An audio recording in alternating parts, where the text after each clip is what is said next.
शांति।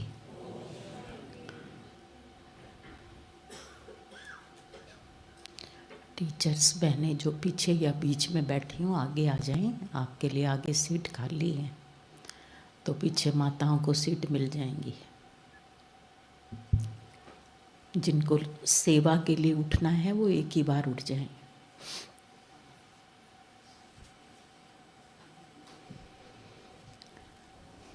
ओम शांति।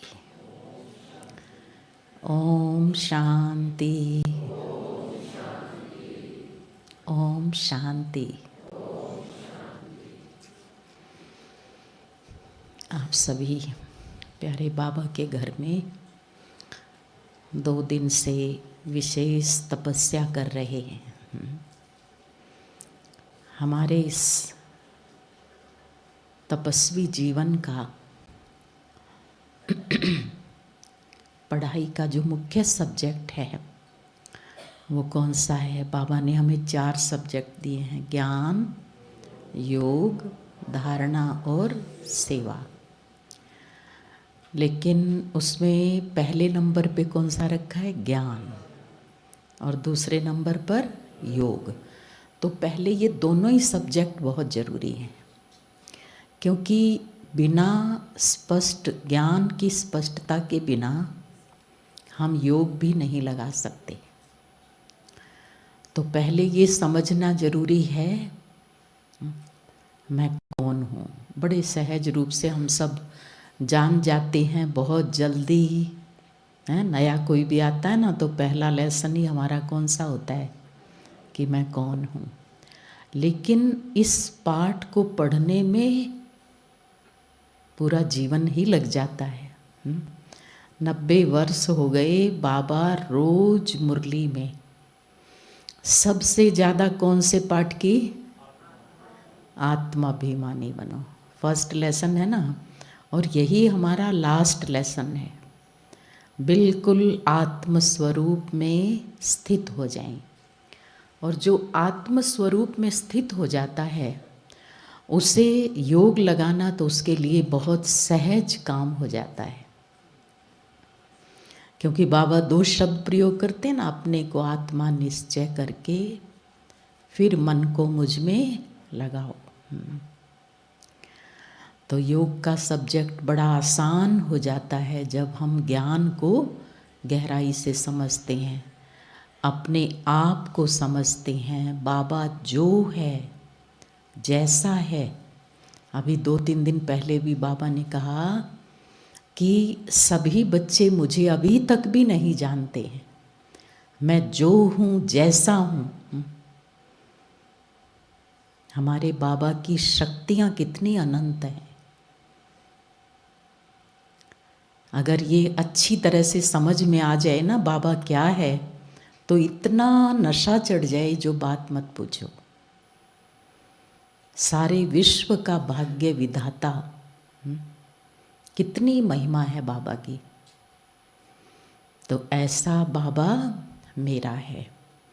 और इसको जब हमने समझ लिया कि मैं कौन और मेरा बाबा कौन, तो योग तो इसी का ही तो नाम है। बाबा ने कहा है सहज ज्ञान और सहज योग। लेकिन कभी कभी हम सहज को भी थोड़ा मुश्किल खुद ही बना लेते हैं, क्योंकि जब स्टेप सही रूप से नहीं रखेंगे तो जो सहज काम है वो भी क्या हो जाता है? मुश्किल हो जाता है। तो अभी का विषय है कि योग को हम अच्छी तरह से समझें और फिर उसको जीवन में बहुत अच्छी तरह से रियलाइज़ करें। तो योग अति सहज है। किस चीज़ का नाम योग है? केवल बाबा के साथ हमारा दिल का सच्ची प्रीत है। अगर मेरा तो एक बाबा, तो योगी तो वो सारा दिन है ही।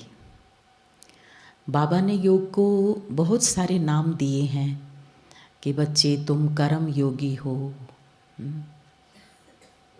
डबल लाइट फरिश्ता बन के योग करो। फिर बाबा कहते विदेही स्थिति का अभ्यास करो, बिल्कुल अशरीरी। फिर बाबा कहते बच्चे बीज रूप की अवस्था का अनुभव करो, ज्वाला स्वरूप का योग। तो बाबा ये सब कुछ इसलिए कहते हैं कि चलो ये नहीं तो ये करो, ये नहीं तो ये करो। और इसके पीछे भी थोड़ा सा राज है, अति सहज भी है लेकिन बहुत युक्ति युक्त भी है। तो स्टेप बाय स्टेप हम बहुत प्यार से बाबा की लगन में मगन हो जाएं, तो उसके लिए थोड़ा सा हमें अटेंशन, ताकि हमारा योग सहज हो जाए, वो क्या रखना है।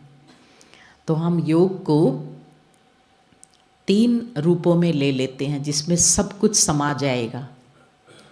एक है हमारा साकारी योग, दूसरा है आकारी योग,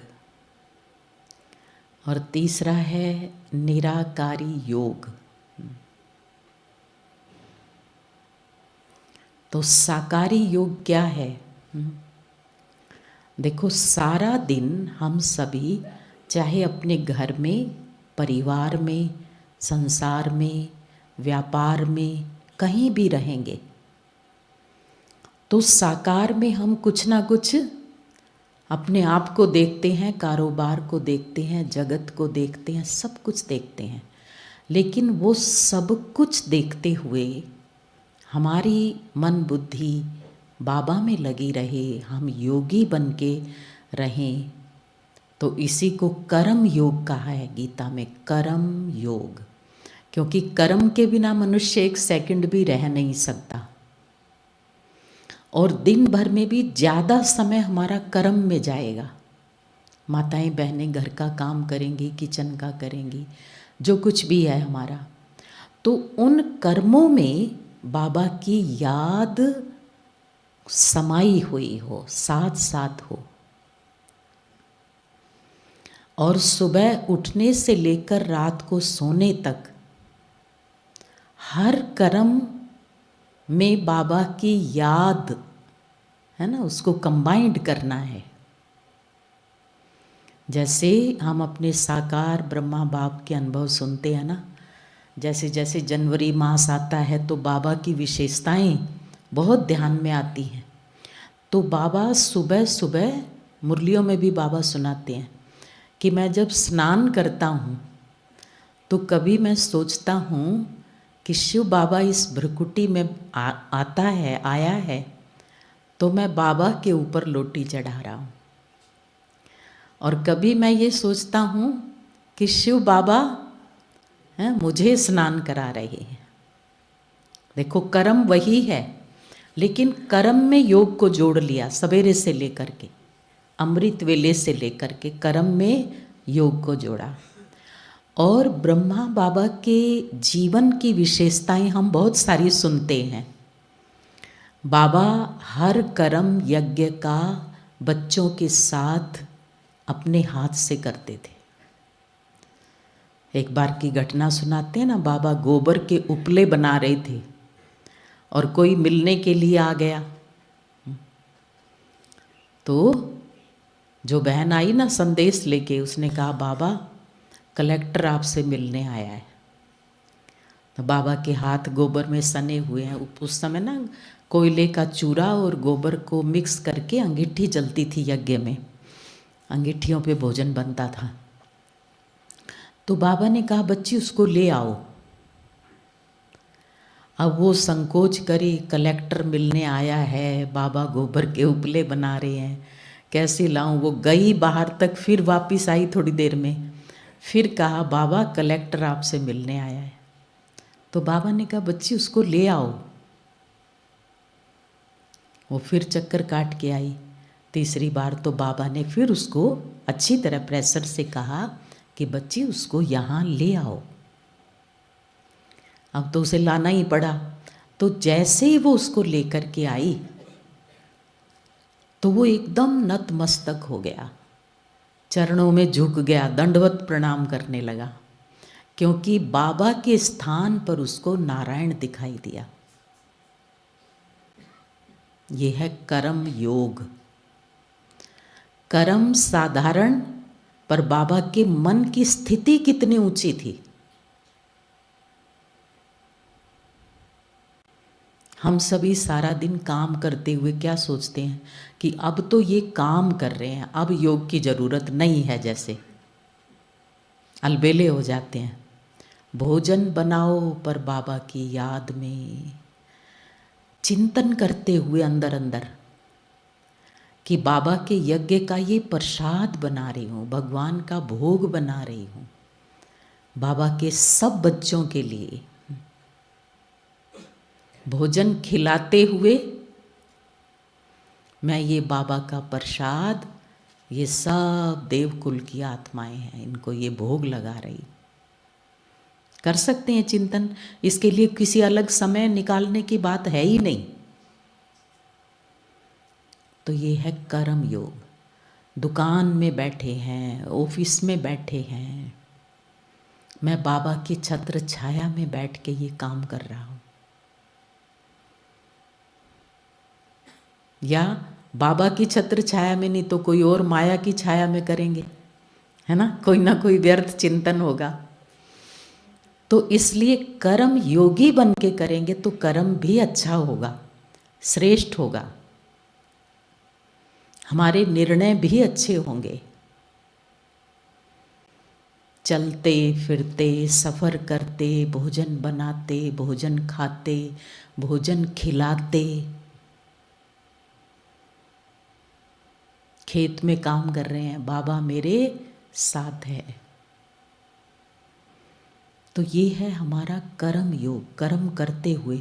और बाबा कई बार कहते हैं ना, जो बच्चे कर्म करते हुए बाबा को याद करेंगे तो कभी थकेंगे नहीं।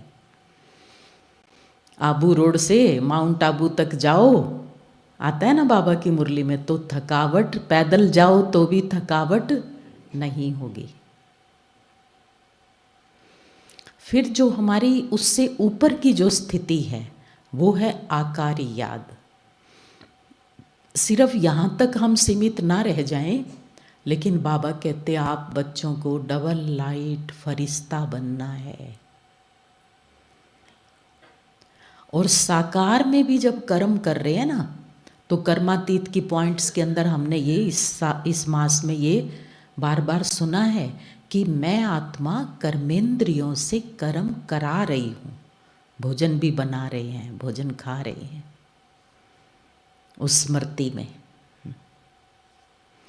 तो फरिश्ता स्वरूप में फिर हमें क्या अनुभव करना है, जैसे इस साकार जगत से पार सूक्ष्म वतन में बाबा के पास जाओ। मैं इस जड़ मिट्टी के शरीर, क्योंकि एक तो हमारा ये शरीर है और इस शरीर के अंदर एक सूक्ष्म शरीर है, और वो हर व्यक्ति का होता है। जितने हमारे संकल्प शुद्ध होते हैं तो उतना जो हमारा फरिश्ता स्वरूप है, उसको फरिश्ता कह देते हैं, लाइट का स्वरूप, उतना वो बहुत हल्का होता है, सफ़ेद होता है।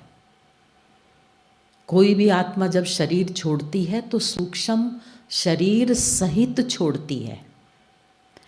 जैसे जिसके विचार होते हैं उसकी छाया वैसी होती है। कई बार देखो वो कहते हैं ना, भाई वो छाया सी दिखाई दी, भयभीत हो जाते हैं, डर जाते हैं। जितनी अशुद्ध आत्मा तो उसका जो सूक्ष्म शरीर है वो भी वैसा ही होता है, डरावना होता है। लेकिन जितने प्योर थॉट्स होते हैं तो उसको फिर फरिश्ता कह देते हैं, एकदम प्योर। रोज अभ्यास करो, इस जड़ मिट्टी के शरीर में मैं अति सूक्ष्म आत्मा, शुद्ध आत्मा, पवित्र आत्मा, मेरा प्रकाश पूरे शरीर में फैल रहा है। तो धीरे धीरे जो मेरा सूक्ष्म स्वरूप है वो एकदम लाइट का स्वरूप बन जाएगा। तो अपने उस सूक्ष्म शरीर सहित फील करो कि मैं सूक्ष्म वतन में हूँ और बाबा बाहें पसारे खड़े हैं। फील करो बाबा मुझे दृष्टि दे रहे हैं। बाप दादा व्यक्त महातेजस्वी फरिश्ते के रूप में है। बाबा से रूहान करो, प्रेम से बातें करो बाबा के साथ। मात पिता बंधु सखा किसी भी संबंध से, है ना, रूहान करो। बाबा ने कैसे हमारा भाग्य बनाया, कैसे अनेकों में से चुन करके बाबा ने हमें अपना बना लिया। तो ऐसे सूक्ष्म वतन में बाबा की उंगली पकड़ के वो लाइट की दुनिया में जैसे हम सैर कर रहे हैं।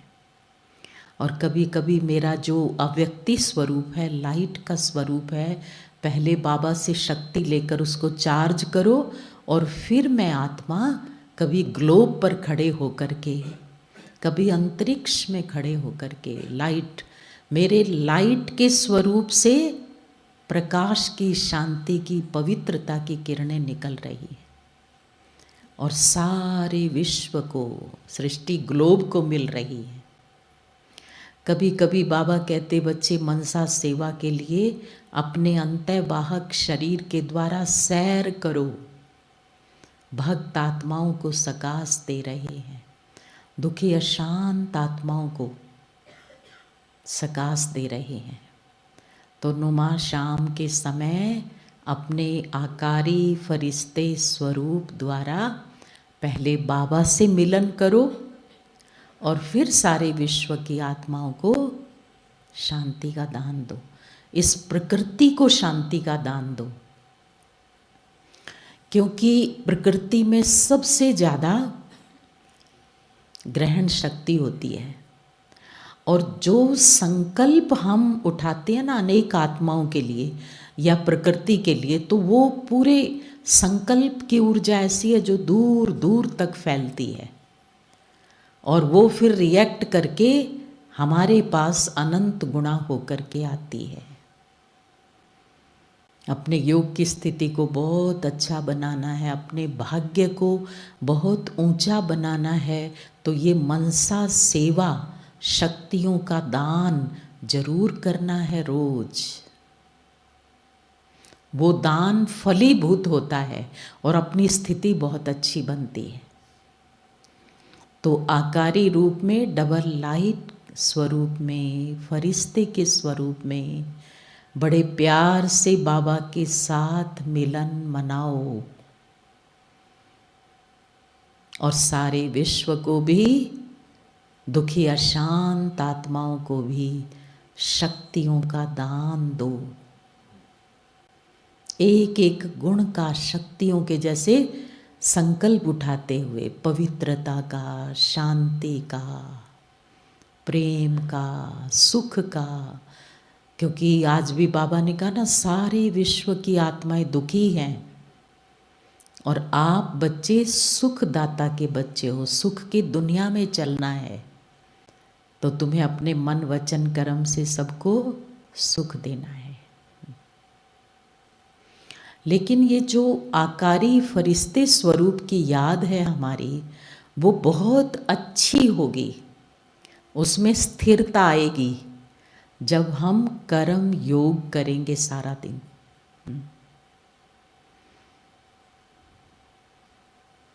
तो फिर एकदम सहज रूप से हम उस स्थिति में जा सकते हैं।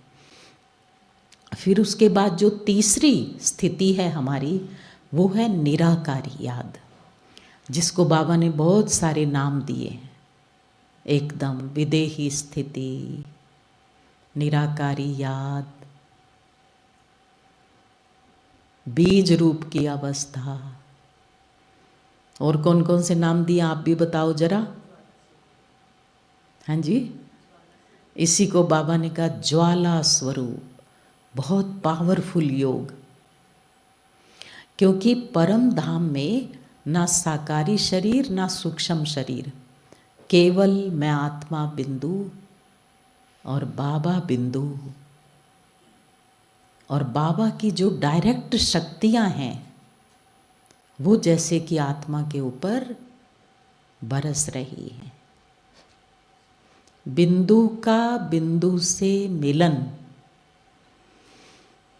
जहां बातचीत नहीं है, केवल अनुभूति है। जैसे सूर्य चमक रहा है और सूर्य के सामने जब हम बैठते हैं कितना अच्छा लगता है। आजकल रोशनी भी मिलती है, गर्माइश भी मिलती है। सूर्य उदय होता है ना इस संसार के अंदर, तो बहुत सारे काम करता है। सूर्य की किरणें, कहीं गंदगी है कीचड़ है उसको खत्म कर देती हैं।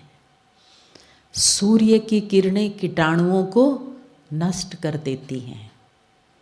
सूर्य की किरणें प्रकृति पर पड़ती हैं तो पेड़ पौधे, है ना, फूल विकसित होते हैं, ऑक्सीजन मिलती है, स्टार्च मिलता है, प्रकृति प्रफुल्लित हो जाती है। तो ज्ञान सूर्य बाबा बस चमक रहा है परम धाम में, और उसकी शक्तियों की किरणें मुझ आत्मा सितारे पर बरस रही हैं। केवल एक ही दृश्य देखते रहो। एक बार आप सूर्य के समक्ष बैठ गए तो कुछ नहीं करना, आधा घंटा बैठो, 1 घंटा बैठो, उसकी जो एनर्जी है वो मिलती जा रही है, मिलती जा रही है। और बॉडी के अंदर फिजिकली भी बहुत सारे चेंजेज होते हैं, विटामिन डी मिलता है, हड्डियाँ मजबूत होती हैं, सूर्य की ऊर्जा हमारे शरीर के अंदर भी बहुत काम करती है।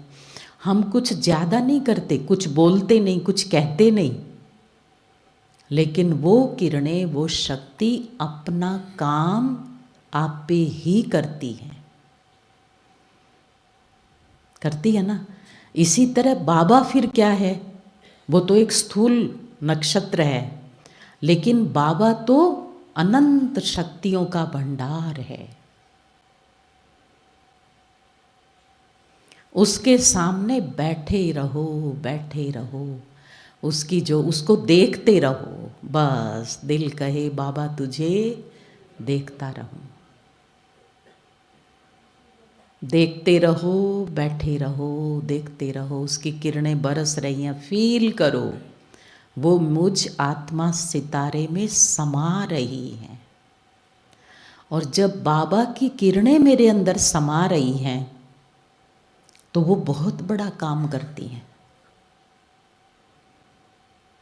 2 महत्वपूर्ण काम एक ही साथ होते हैं। एक, मेरी आत्मा के अंदर जितनी अशुद्धि है, जो विकारों की मैल है, जो जन्म जन्म के कड़े संस्कार हैं, वो उस ज्ञान सूर्य की किरणें पढ़ते पढ़ते पढ़ते वो ऊर्जा मिलती है कि वो नरम हो जाते हैं, वो पिघलने शुरू हो जाते हैं, वो गंदगी आत्मा से निकलती है। और दूसरी तरफ बाबा की जो शुद्ध शक्ति है, एनर्जी है, ऊर्जा है, वो मेरे अंदर स्टोर होनी शुरू हो जाती है। समझ आ रही है माताओं को? कितने काम होते हैं, बस परम धाम में कुछ नहीं करना, देखते रहो, सूर्य की किरणों का आनंद लेते रहो, लेते रहो। तो क्या होगा, एक तरफ मेरे जो अशुद्ध संस्कार हैं वो पिघलने शुरू हो जाएंगे, और जो शक्ति है वो आत्मा में भरनी शुरू हो जाएगी। फिर देखो, बाबा 7 गुणों के सागर हैं, है ना, अनंत गुण है, उसको 7 में समेट दिया समझो। बाबा में तो अनंत है ना, गुण तो अनंत हैं, लेकिन 7 में समेट दिया। अब रोज एक एक गुण की अनुभूति करो। कोई मंत्र जाप नहीं करना हमने, मैं शांत हूँ, शुद्ध हूँ, बाबा शांति के सागर है, आनंद के सागर, प्रेम के सागर। जैसे वो लोग हनुमान चालीसा पढ़ते हैं, दूसरे मंत्र पढ़ते हैं, तो हमने ये मंत्र जप लिया, ये नहीं। एक दिन केवल एक ही गुण की अनुभूति करो अच्छी तरह से। आज मुझे शांति के सागर की गहराई का अनुभव करना है। बाबा सूर्य भी है और बाबा सागर भी है। शांति, बस बाबा शांति का सागर, उसकी शांति बरस रही है। जैसे मैं आत्मा उस बरसती हुई शांति के बीच में मेरा स्टार है, उसी से ओतप्रोत है, बिल्कुल शांत हूँ, शांत हूँ।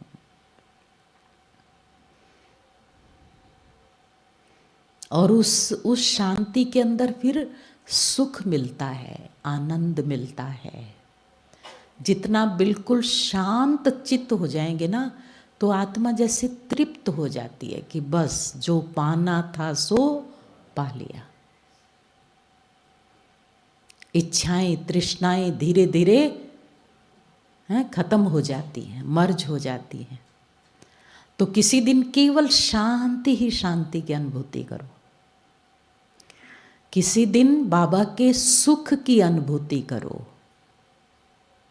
बाबा परम पवित्र है और उसकी पवित्रता का जो सफ़ेद प्रकाश है वो मेरे सितारे के ऊपर भी बरसता जा रहा है। जैसे किसी तेज़ लाइट के नीचे हम बैठ जाते हैं ना, तो ऐसे बाबा से पवित्रता का प्रकाश वो मुझ आत्मा सितारे पर आ रहा है।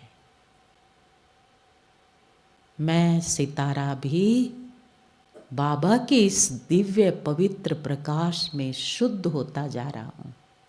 मैं शुद्ध हूँ, पवित्र हूँ।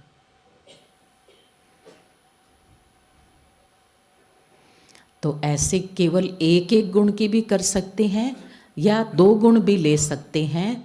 मतलब बहुत ज़्यादा मंत्र की तरह नहीं जपना, कुछ समय तक एक ही में टिको तो फिर उसकी एक गहरी छाप लगेगी आत्मा पर, और वो जो छाप है वो पुरानी छाप को धो देगी। जो अशांति का संस्कार है वो धीरे धीरे नरम पड़ेगा। जो मन के अंदर अभी भी कुछ अशुद्धि है, कोई विषय वासनाएं हैं, कोई ईर्ष्या है, तो जितना जितना उस प्योरिटी का अनुभव करेंगे अपने आप मन उससे हटेगा।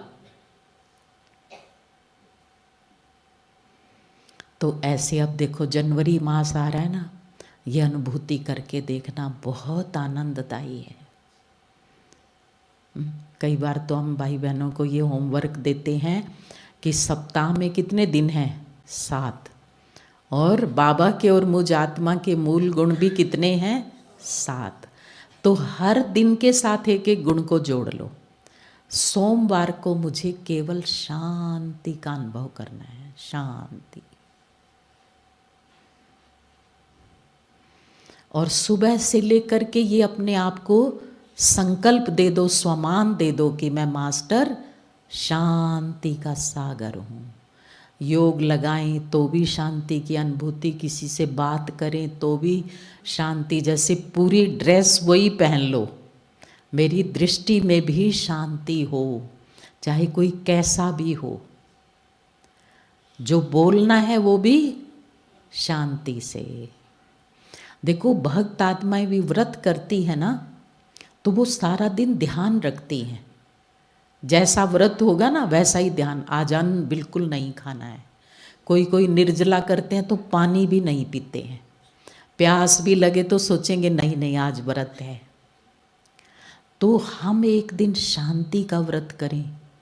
कुछ भी हो जाए, आज कोई कितना भी गुस्सा करे, कड़वा बोले, लेकिन आज मेरा व्रत है।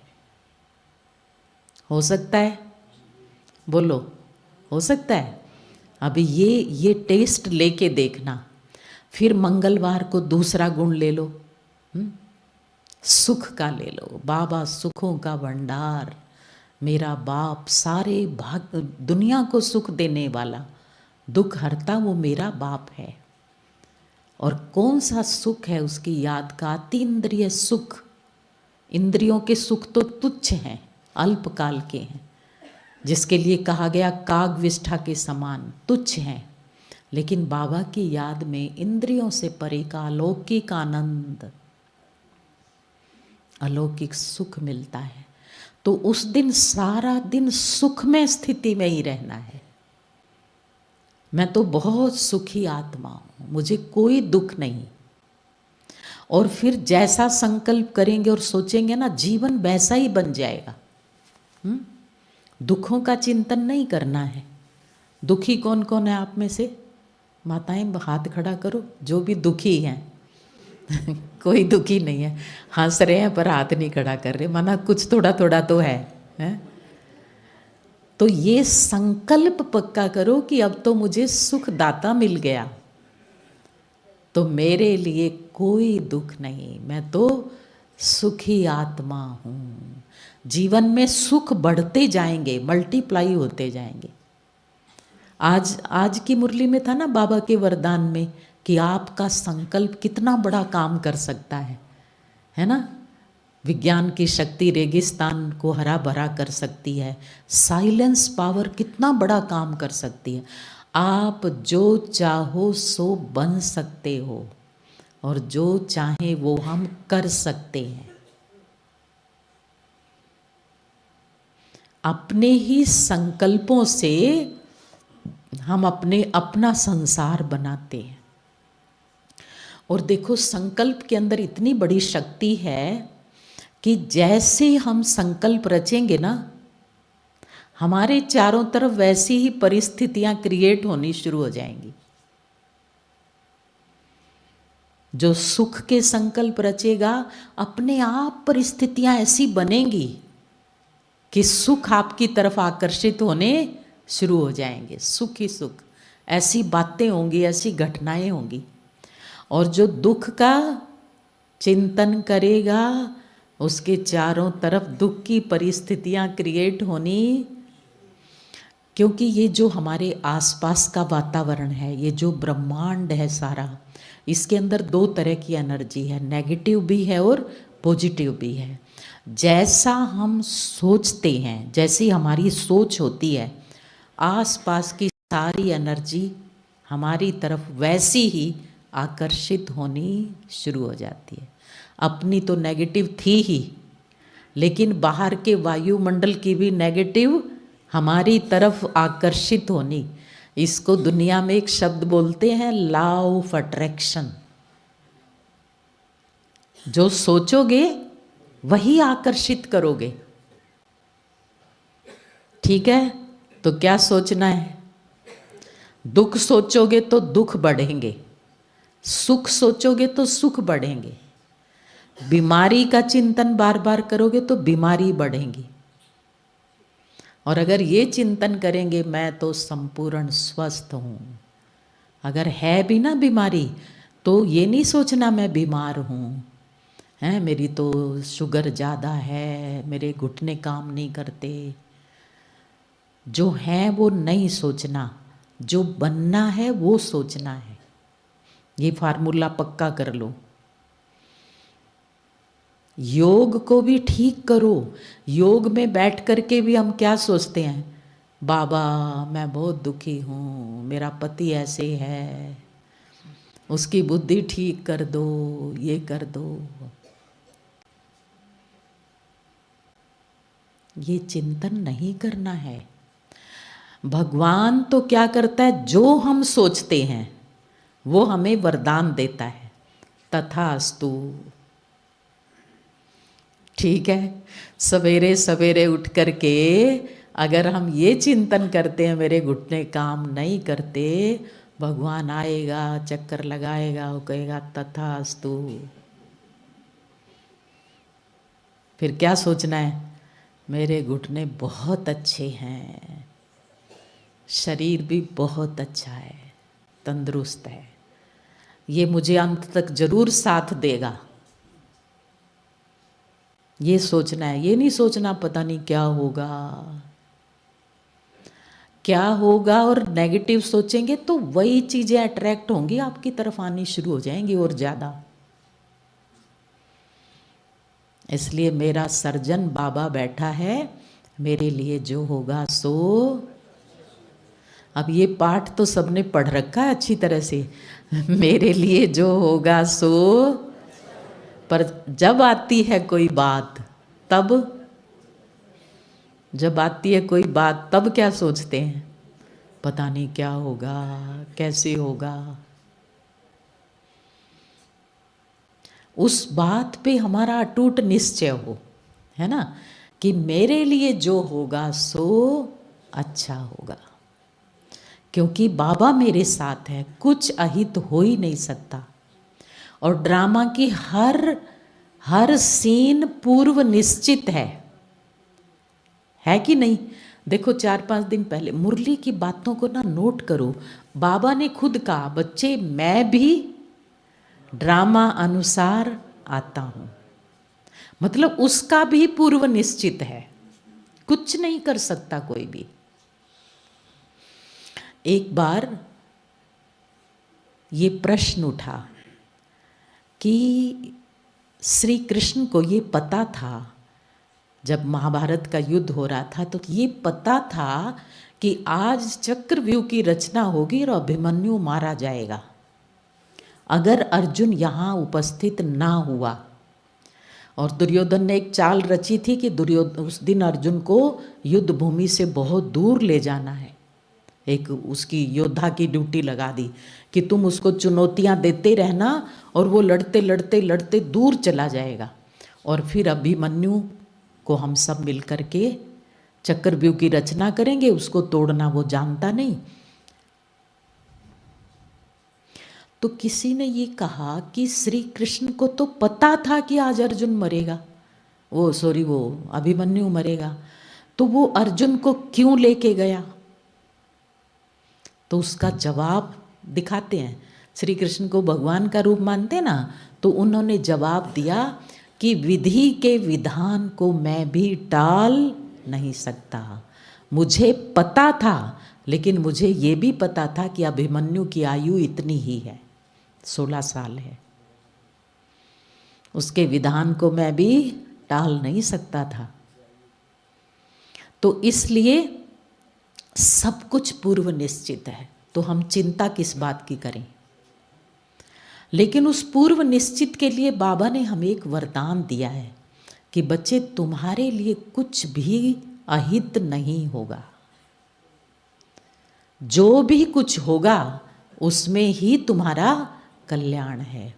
अगर कुछ ऐसा भी हो गया जो तुम्हें अच्छा नहीं लगता, तो उस नुकसान के पर्दे के पीछे भी कोई ना कोई फायदा छिपा हुआ है। यह व्यक्त बाप दादा की लाइन है एक मुरली की, कि बच्चे कुछ ऐसा भी हुआ तो उस नुकसान के पर्दे के पीछे भी कोई ना कोई फायदा छिपा हुआ है। तो जब सब कुछ पूर्व निश्चित है और सब कुछ ऐसा है जिसमें हमारा कुछ गलत हो ही नहीं सकता, तो हम चिंता किस बात की करें, किसकी करें? और फिर देखो, एक तरफ बाबा मेरे साथ है, दूसरी तरफ ड्रामा मेरे लिए कल्याणकारी है। 2 बॉडीगार्ड मिले हुए हैं हम सबको, हैं कि नहीं? किस किस को नहीं मिले 2 बॉडीगार्ड? दुनिया में ऐसी सिक्योरिटी, वो जेड सिक्योरिटी और पता नहीं क्या क्या सिक्योरिटी होती है, वो सब फेल है इसके आगे। कितनी बड़ी सिक्योरिटी है हमारे साथ, लेकिन उसको स्मृति में लाना पड़ेगा। अगर उसको भूल करके, बाबा को भूल के, ड्रामा को भूल के, और हम अपने ही चिंतन में लिप्त रहेंगे, तो फिर तो जरूर दुखी हो जाएंगे। तो इसलिए बाबा की याद में जो चिंतन करना है वो सही करना है। मैं बहुत सुखी हूँ, मैं शांत हूँ, ये नहीं सोचना कि ये तो सोच रहे हैं मैं बहुत सुखी हूँ पर दुख तो बहुत है मेरे जीवन में। नहीं नहीं, वो सब तो मेरे हिसाब किताब चुकतू हो रहे हैं, मेरा तो भविष्य बड़ा उज्जवल है। ये तो अंतिम समय घर चलना है, पुराने खाते सारे जिसके साथ है ना वो चुकतू करने हैं। और सुखों का चिंतन करते करते जो दुख की बातें हैं वो भी हमें दुखी नहीं कर सकती। कर्मातीत बाबा ने इसी को कहा, हर तरह के प्रभाव से मुक्त जो योगी है ना, योगी, सच्चे योगी का ये लक्षण है। गर्मी सर्दी, निंदा स्तुति मान अपमान, वो मन से मगन रहेगा, प्रभाव नहीं पड़ेगा। अगर मेरे ऊपर प्रभाव पड़ रहा है तो माना मेरी शक्ति कम है और मुझे उस शक्ति को बढ़ाना है। जितना हम शक्तिशाली होंगे हमारे ऊपर कोई प्रभाव नहीं पड़ेगा। ये कर्मातीत का सार है पूरे इस मास का, कि अपनी एनर्जी इतनी जमा करनी है कि हमारे ऊपर परिस्थितियों का असर ना पड़े। किसी के बोल का असर ना पड़े, बार बार ये पक्का हो ये आत्मा है, ये अपना रोल कर रही है और ये अपने ही तरीके से करेगी, ये बिल्कुल वैसा नहीं करेगी जैसा मैं सोचूं या जैसा मैं चाहूं। परेशानी तो यही होती है ना, हर किसी को ये अपेक्षा है कि दूसरा वो करे जो मैं चाहता हूँ। ये चाहना छोड़ दो, दूसरा वो करेगा जो उसका पार्ट है कि नहीं। एक छोटा बच्चा है ना, उसको भी मेरा बच्चा है ये नहीं समझना, ये आत्मा है और ये भी अपना कार्मिक अकाउंट लेके आई है और ये भी कुछ ना कुछ अपने हिसाब से करेगी। छोटा बच्चा नहीं, शरीर की ड्रेस छोटी है उसकी, है ना, जन्म लिया इसलिए वो मेरा बच्चा है, पर वो 80 साल के बूढ़े शरीर को छोड़ के आया हुआ है, तो उसने भी कुछ ना कुछ अलग करना ही है। ये स्वीकार करा लो अपने मन को। हाँ, ये जरूर है कि अगर हम जिम्मेवार हैं घर में, परिवार में, तो हम, बच्चा है तो उसको गाइड करें, है ना, जिम्मेवारी होती है ना, बड़ा है घर में, हम गाइड करें शुभ भावना से, है ना। सिर्फ बच्चे की बात नहीं, कई बार बड़े होते हैं वो भी नहीं मानते हैं, एक बार समझाओ 2 बार समझाओ नहीं मानते, कोई बात नहीं, फिर उनको मनसा योगदान दो, लेकिन अपने मन की स्थिति को खराब नहीं करना है।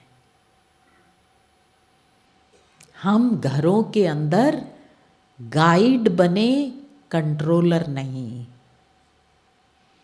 गाइड और कंट्रोलर में क्या फर्क है? कंट्रोलर बन के रहेंगे तो सोचेंगे कि बहू को ये करना चाहिए, बहू सोचेगी सास को ये करना चाहिए, बाप सोचेगा बेटे को ऐसे चलना चाहिए, बेटा सोचेगा बाप को ये करना चाहिए। कंट्रोल। हम अपनी बात कह सकते हैं, है ना, गाइड बन के उनको दिशा निर्देश दे सकते हैं, पर कंट्रोलर नहीं। ठीक है भाई, कर सकेंगे ये चीज़, क्योंकि बहुत सारे घरों के अंदर जो हमारे मन मुटाव हैं, झगड़े हैं, टेंशन है, फिर कहते हैं योग नहीं लगता, योग नहीं लगता। मन को बड़ा इजी बनाओ, इजी नेचर, जो हो रहा है वो अच्छा है, लेकिन ये नहीं कि भाई नुकसान हो रहा है तो वो भी अच्छा है।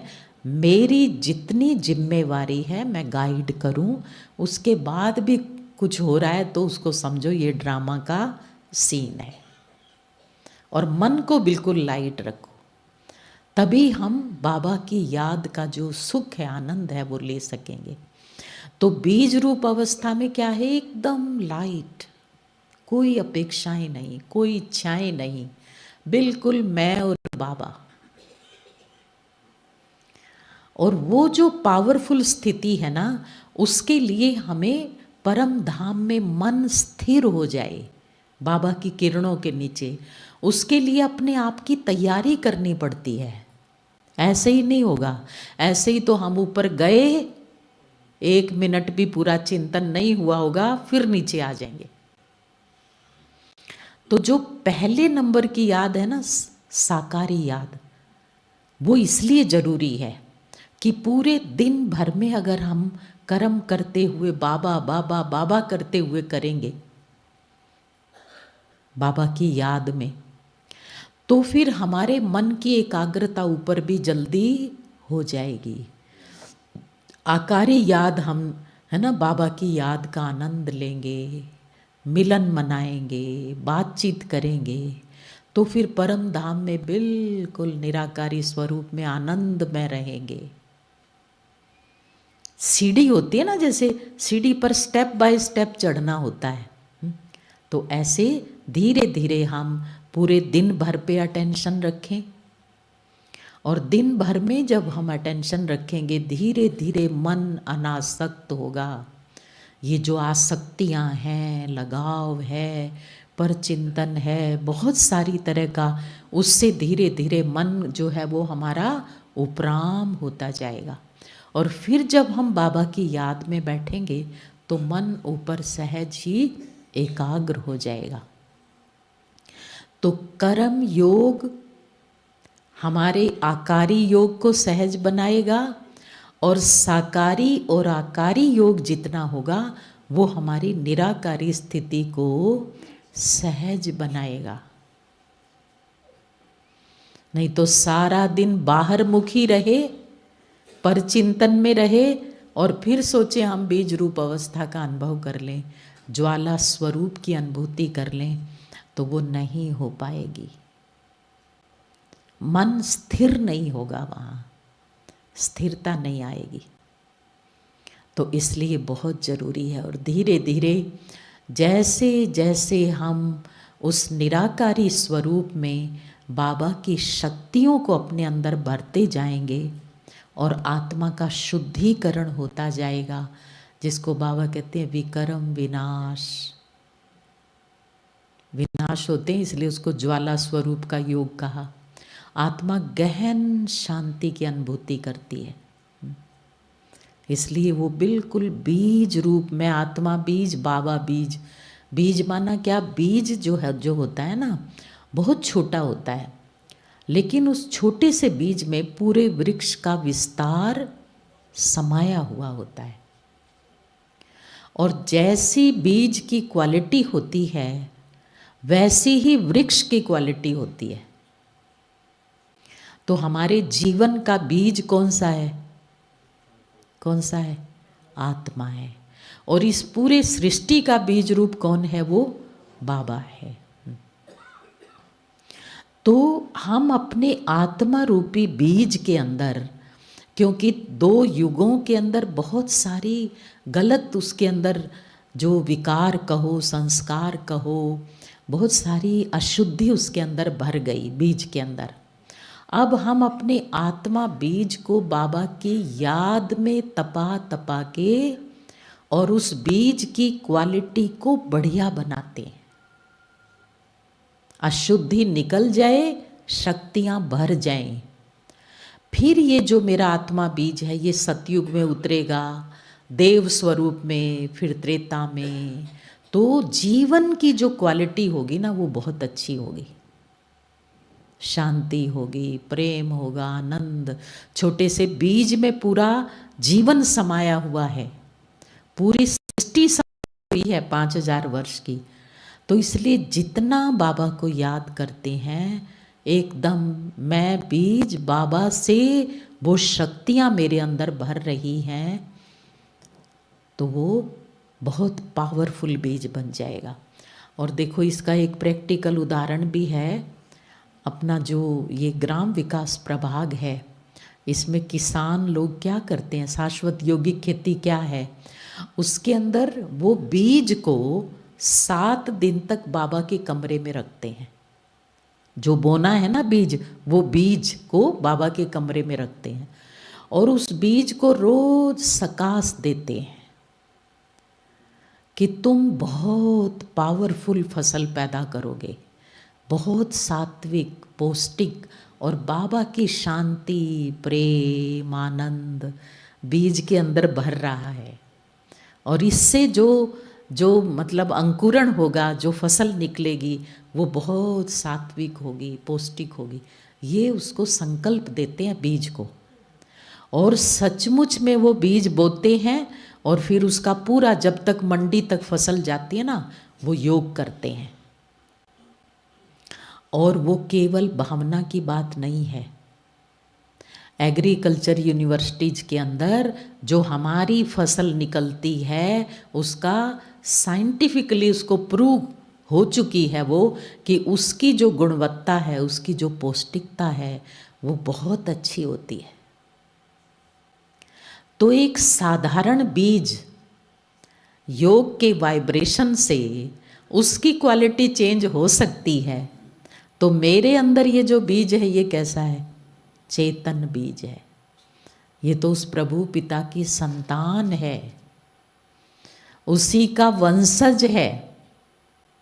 तो जब हम परम धाम में बाबा की किरणों के नीचे बैठकर अपने इस आत्मा बीज पर बाबा की किरणें पड़ेंगी, तो इसके अंदर भी वो शक्ति भर जाएगी कि जन्म जन्म ये बीज हैं, इतना सुंदर जीवन देगा। द्वापर कलयुग में भी हम इतने दुखी नहीं होंगे।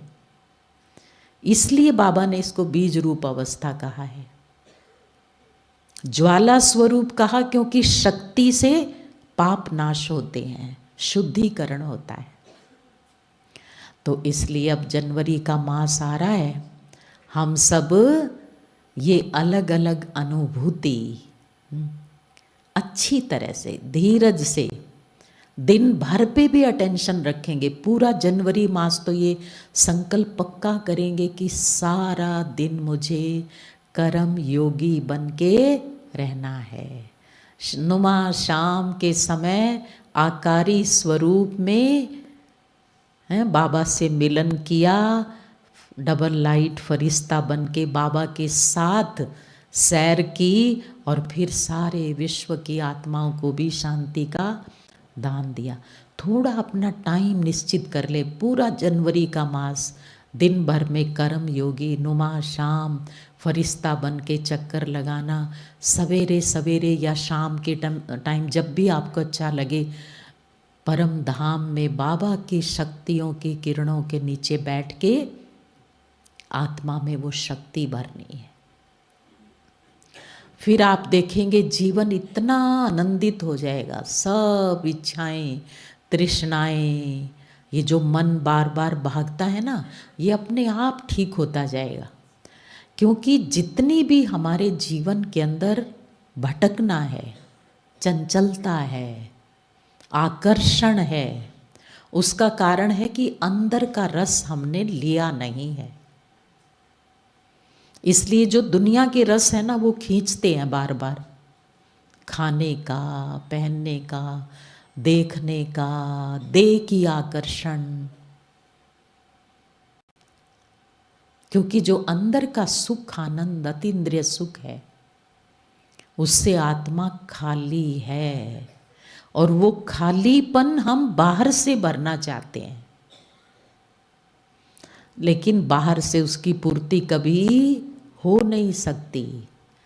आज दुनिया के अंदर इंसान यही तो करता है ना, शांति चाहता है।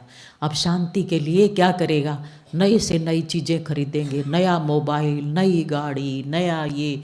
वो चाहते शांति और खुशी हैं, पर उन बाहर की चीज़ों से प्राप्त करना चाहते हैं। वो नया 4 दिन बाद पुराना हो जाता है, वो शांति नहीं दे सकता। अंदर आत्मा शांति से खाली है, वो खालीपन, वो भूख उतनी ही है, फिर भागेंगे किसी और चीज़ की तरफ। अब बाबा ने ये भ्रांति हमारी खत्म कर दी। असली जो भरना है वो कहाँ है? अंदर है। भगवान की शांति से, बाबा के प्रेम से भरो।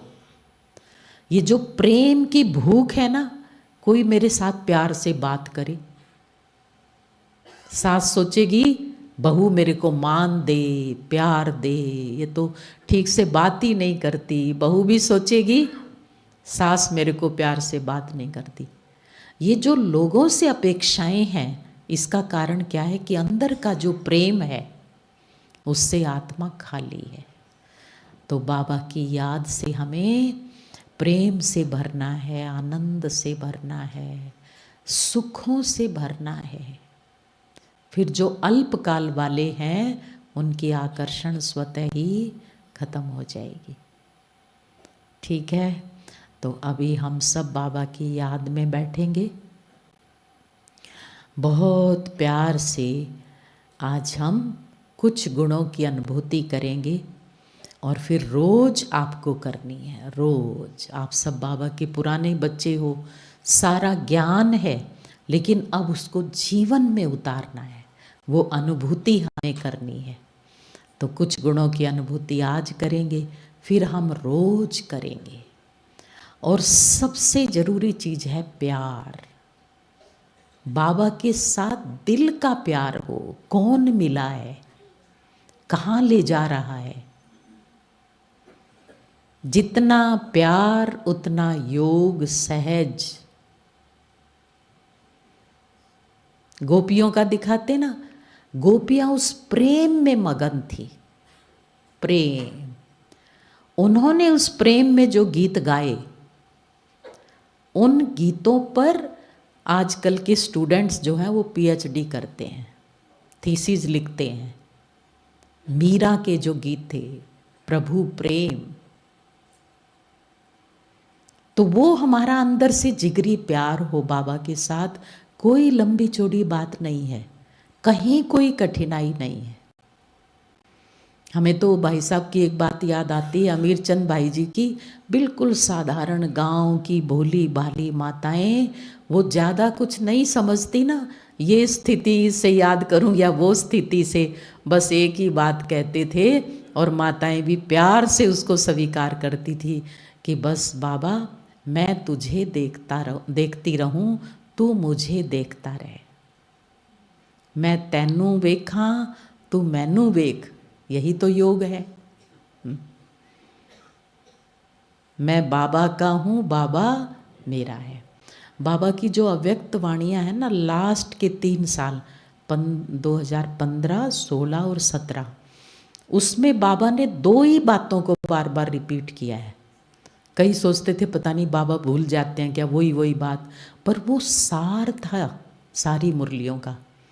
बाबा कहते थे बच्चों के दिल में बाप है और बाप के दिल में बच्चे। यही योग की सबसे बड़ी गहराई है कि मेरे दिल में सारा दिन कौन रहे, बाबा रहे, और मैं कुछ ऐसा करूं जो मैं बाबा के दिल पर रहूं। यही योग है। ओम शांति।